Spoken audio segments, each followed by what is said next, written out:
Aujourd'hui, nous sommes ici pour parler du point de visée naturel qui est, à mon avis, le fondamental le plus important des arts martiaux. Le point de visée naturel est la capacité de garder votre réticule sur le point de visée prévu et d'aligner votre corps au fusil quand il est au point de visée naturel, de sorte que le fusil ne bouge pas même après une longue période. Si vous comprenez bien le point de visée naturel, cela cachera beaucoup de défauts concernant les autres aspects de naviguer une étape et de placer des tirs précis sur la cible. Alors aujourd'hui, pour démontrer le point de visée naturel, nous allons le faire avec un tireur professionnel et un tireur novice, et je vais vous expliquer comment vérifier votre propre point de visée naturel, et ensuite comment diagnostiquer et corriger certains problèmes que vous pouvez rencontrer avec le point de visée naturel. We are MDT. We design, test, and create precision rifle chassis and accessories to help you shoot better. La première chose que nous allons faire est de tirer un groupe de 3 coups sur papier à 100 mètres, comme vous le feriez normalement. Construisez la meilleure position possible, puis tirez un groupe de 3 coups. Donc à ce moment, nous avons un groupe tirant dans votre posture et technique de tir normale. Si vous voulez démontrer si c'est votre point de visée naturel, vous pouvez faire 2 choses. La première chose à faire seule est de reconstruire votre position. Et quand vous pensez avoir une bonne position sur la cible, fermez les yeux et passez par 3 à 5 cycles de respiration sur exactement le même point de visée, puis ouvrez les yeux. Êtes-vous toujours sur ce même point de visée? Si oui, votre point de visée naturel est probablement bon. Mais ce que nous allons faire aujourd'hui, c'est réellement tester cette théorie. Maintenant, vous voulez vous assurer que vous contrôlez le champ de tir et qu'il n'y ait aucune possibilité que quelqu'un se trouve en aval et utiliser un système de binôme pour vous assurer que personne ne puisse sortir devant votre ligne de visée. Mais ce que nous allons réellement faire, c'est lui faire la même chose. Sauf que nous allons tirer 3 coups avec sa lunette couverte pour le garder honnête, car je ne peux pas voir à travers sa lunette. Mais je veux prouver que son point de visée naturel est effectivement le même.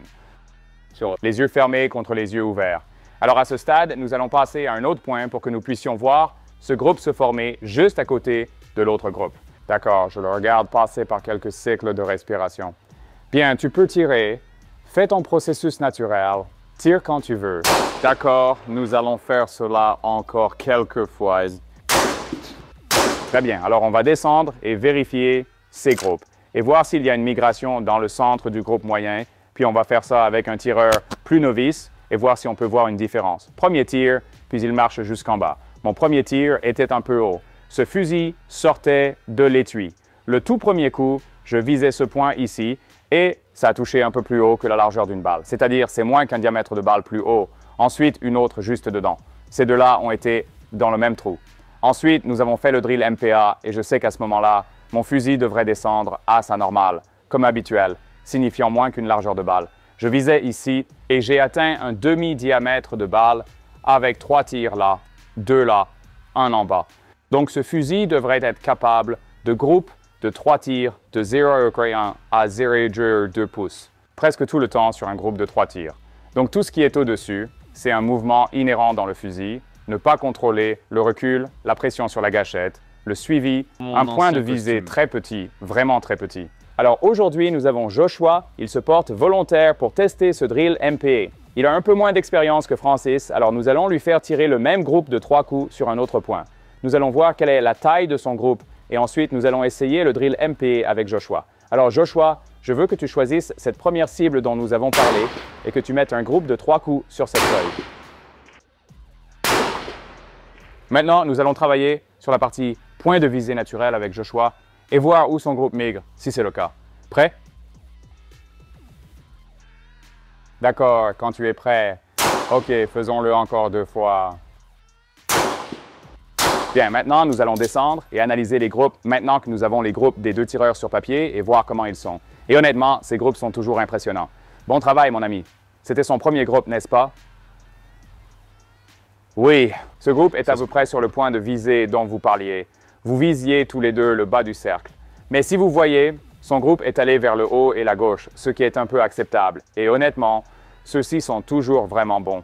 Je pense que si les gens essaient ce drill à la maison avec un ami dans un environnement sûr, vous trouverez que vos groupes pourraient en fait devenir plus petits. Cependant, le point d'impact moyen par rapport à votre point de visée peut légèrement changer et c'est un très bon exemple de ce qui se passe lorsque votre point de visée naturel est légèrement décalé et que vous avez du mal à maintenir le fusil sur la cible. J'aime voir les groupements se resserrer lorsque la personne comprend le point de visée naturel. C'est vraiment l'évolution naturelle des choses. Une chose que j'ai remarqué quand Joshua tirait, c'est qu'il avait une prise très ferme sur le sac, ce qui indique quelque chose. Merci de regarder. Et c'est un peu ce que nous voyons ici, déplacé vers le haut et la gauche un peu. Mais honnêtement, ces groupements sont vraiment bons. Et le fait que nous parlions de ce point de visée naturel en sa présence depuis la dernière, je ne sais pas, heure, je pense qu'il a probablement pris quelques conseils et les a appliqués directement sur la ligne de tir avant même de commencer. Ce sont vraiment de bons groupements, mais je dois le souligner juste pour m'assurer que c'est clair. Ceux-là, ce sont environ 0,1 de manière constante, n'est-ce pas? Une demi-balle à 0,015. Ceux-ci sont plus proches de 0,25 à 0,3. Oui, 0,4 ou même peut-être 0,4. Ce sont des cercles de 0,5 pouces. Et à cause de cela, cela signifie que la précision du fusil a doublé. Avec un fusil parfait ou presque parfait, aussi précis qu'humainement possible, c'est ce dont il est capable. Et je peux voir que j'ai un peu de verticalité dedans. Il obtient plus de variabilité autour, et spécifiquement le point de visée. C'était le 0 attendu lorsque vous regardez le fusil. C'est exactement là où je m'attendais à ce qu'il imprime. Celui-ci, le 0, il est maintenant haut, donc le fusil baisse. Et vous pouvez voir qu'il a un peu plus d'angle. Et ça s'ouvre. C'est environ un dixième de décalage. Oui, donc c'est environ le double de ce que nous attendrions de ce fusil. D'accord, alors nous allons vous laisser avec ceci.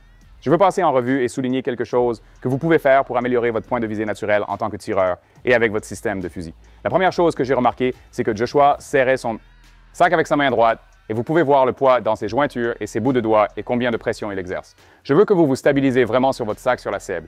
Parfois, c'est difficile à faire dans une compétition.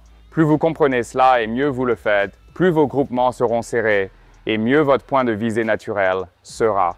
La prochaine chose que je veux aborder est sa main sur la détente. J'ai vu sa détente être engagée très lentement avec son doigt, mais il la secouait un peu. Sa main n'avait pas l'air aussi détendue qu'elle aurait pu l'être, donc ce sont deux domaines sur lesquels vous pouvez vous concentrer. Obtenez une main de prise vraiment détendue. Assurez-vous qu'avec la prise MDT, vous ajustez en avant et en arrière. Vous ne voulez aucune tension dans votre main, votre avant-bras ou votre haut du bras. Ensuite, nous allons avancer vers le bipied. La position du bipied est clé. Si vous êtes un tireur plus grand, vous voudrez probablement une position plus haute. Donc, on parle du point de visée naturel du fusil et du tireur lui-même. Assurez-vous que la hauteur de votre bipied est réglée pour vous. Assurez-vous que la largeur est réglée pour vous.